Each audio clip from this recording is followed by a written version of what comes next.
Good morning. पिछले व्याख्यान में हमने परंपरागत शीत युद्ध के कुछ सैनिक पक्षों के ऊपर चर्चा की थी। इस व्याख्यान में हम जो ट्रेडिशनल कोल्ड वॉर का जो फर्स्ट फेज है उसके वैचारिक पक्षों पर चर्चा करेंगे।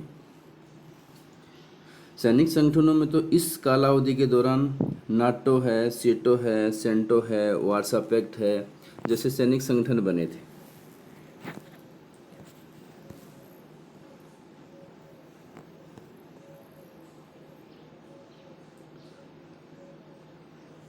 लेकिन शीत युद्ध केवल एक सैनिक रस्साकसी मात्र नहीं था, बल्कि शीत युद्ध दो वैचारिक मतभेदों का भी केंद्र था। एक तरफ उदार लोकतांत्रिक व्यवस्था जिसका प्रतिनिधित्व पश्चिमी गुट कर रहा था, तो दूसरी तरफ एक साम्यवादी व्यवस्था थी, साम्यवादी विचारधारा थी जिसका प्रतिनिधित्व सोवियत संघ और उसके सहयोगी देश कर रहे थे। तो इस अवधि में हम देखते हैं शुरुआती दौर में कि वैचारिक स्तर पर किस प्रकार की गतिविधियां संचालित हुई। तो पहली उस ऐसी गतिविधि में जिक्र करते हैं ट्रूमैन डॉक्ट्रिन। ट्रूमैन डॉक्ट्रिन का सिद्धांत यानी ट्रूमैन डॉक्ट्रिन 1947 में प्रतिपादित किया गया था। साम्यवाद के अवरोधन के लिए इस सिद्धांत के माध्यम से तुर्की और यूनान को आर्थिक सहायता प्रदान की गई थी। ट्रूमैन डॉक्ट्रिन मुनरो सिद्धांत जो 1823 में प्रतिपादित किया गया था का ही एक विस्तृत सिद्धांत माना जाता है। मुनरो सिद्धांत के अंतर्गत लैटिन अमेरिकी देशों को आर्थिक सहायता प्रदान की गई थी। दूसरा जो वैचारिक आयाम है यहाँ पे है वह है मार्शल प्लान। मार्शल प्लान 1948 में इंट्रोड्यूस की गई थी। साम्यवाद के अवरोधन के लिए इस प्लान के अंतर्गत छह पश्चिमी यूरोप के देशों को आर्थिक सहायता प्रदान की गई थी। इसमें सबसे जो ज़्यादा आर्थिक सहायता प्रदान की गई थी वो उस समय की सुपर पावर ब्रिटेन को की गई थी। अर्थात मार्शल प्लान के द्वारा पश्चिमी यूरोप के देश जो थे तो विकसित एक प्रकार से, लेकिन द्वितीय महायुद्ध के कारण उनकी अर्थव्यवस्था चरमरा गई थी, उनको आर्थिक सहायता प्रदान की गई थी। अगर इसके दूसरे पक्ष में अगर देखें तो सोवियत संघ द्वारा संचालित कुछ गतिविधियां जो निम्नलिखित प्रकार से थी। Number 1 Molotov plan. पूंजीवाद के विरोध के लिए सोवियत संघ ने इस योजना को इंट्रोड्यूस किया और इस योजना के द्वारा सोवियत संघ ने साम्यवादी और साम्यवादी समर्थक देशों को आर्थिक सहायता प्रदान करने की नीति का अवलंबन किया।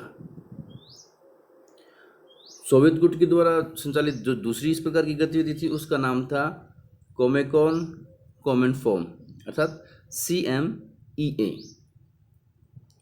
सन 1949 में सोवियत संघ में इस संगठन की स्थापना पूंजीवाद के विरोध के लिए की गई थी।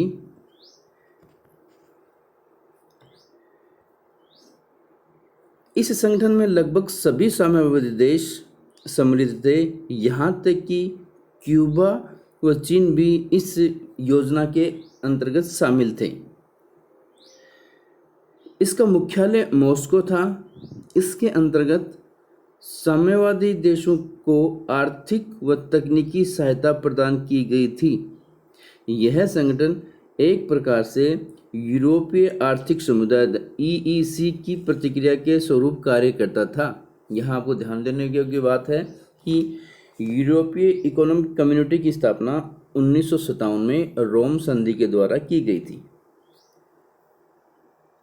नोट: यूरोपीय आर्थिक समुदाय 1957 में रोम की संधि द्वारा स्थापना हुई थी।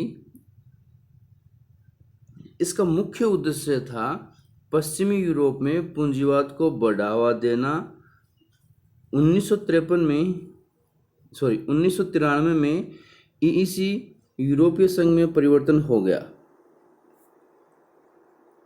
साम्यवादी गुट के द्वारा संचालित जो तीसरी जो गतिविधि थी मुख्य रूप से वह थी मॉस्को प्लान। इस मॉस्को प्लान की घोषणा 1947 में ही कर दी गई थी, परंतु इसको एग्जीक्यूट 1950 में किया गया। इस प्लान का मुख्य उद्देश्य ये था कि पूंजीवाद के विरोध के लिए साम्यवादी देशों को आर्थिक सहायता प्रदान की जाए। अर्थात अगर शीत युद्ध के पहले चरण के रूप में देखें तो उसमें पूंजीवादी गुट और साम्यवादी गुट दोनों ही गुटों के द्वारा विभिन्न आर्थिक परियोजनाओं का संचालन किया गया, जिनका मुख्य उद्देश्य ये था कि सभी देशों को या उन देशों को जो उनके समर्थक देश हैं उनको अपने प्रभाव क्षेत्र में रखा जाए, और जो देश उनके प्रभाव क्षेत्र में नहीं हैं तो उन देशों को अपने प्रभाव क्षेत्र में लाया जाए, आर्थिक सहायता उनको प्रदान की जाए, तकनीकी सहायता उनको प्रदान की जाए। क्योंकि ये है वही समय था जब दुनिया में बहुत से नवस्वतंत्र देशों का जन्म हुआ था, तो दोनों ही गुट अपनी इन योजनाओं के माध्यम से, वैचारिक और आर्थिक योजनाओं के माध्यम से दुनिया के विभिन्न छोटे और गरीब देशों को अपने पक्ष में करने का प्रयास कर रहे थे। इसलिए परीक्षा की दृष्टि से जो महत्वपूर्ण सवाल हैं उसमें से जो बार बार जो पूछा जा सकता है उसमें आप पूछा जा सकता है कि ट्रूमैन डॉक्ट्रिन क्या है, कब इसका प्रतिपादित किया गया।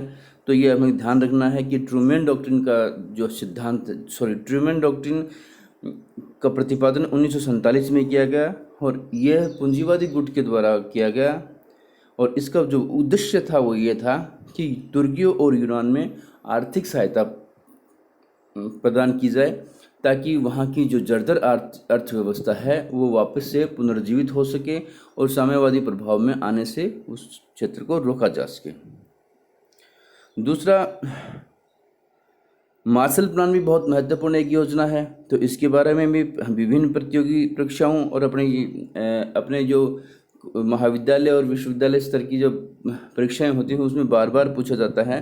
तो मार्शल प्लान को भी ध्यान रखने की है। मार्शल प्लान का प्रतिपादन 1948 में किया गया।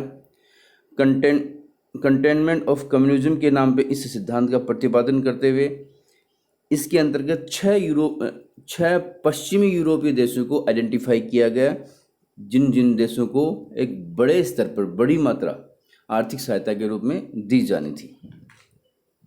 इसी प्रकार अगर सोवियत गुट की बात करें तो सोवियत गुट के द्वारा जो कई बार जो क्वेश्चन पूछा जाता है वह है ये मोल्टोव योजना क्या थी। तो हमें बताना है कि ये मोल्टोव योजना ये वसीह की योजना थी जिसका उद्देश्य पूंजीवादी प्रसार को रोकना है।